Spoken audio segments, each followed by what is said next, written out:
चिमणी आणि माकडे. एका थंडीतल्या संध्याकाळी किती थंडी आहे. अरे ती बघा आग. पण प्रत्यक्षात तो एक काजवा होता. पकडला. त्याला पाण्याच्या ढिगाखाली ठेव. आता लवकरच आग पेट घेईल आणि आपल्याला उष्णता मिळेल.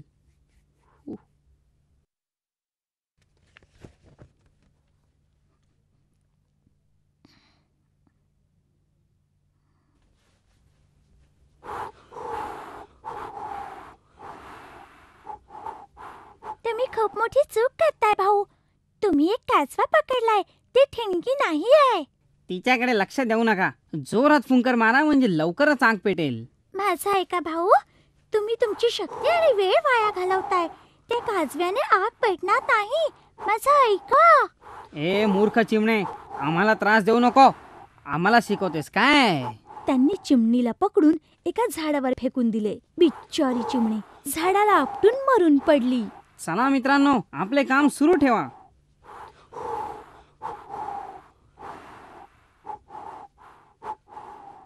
मूर्खांना शिकवण्याच्या भानगडीत पडू नये.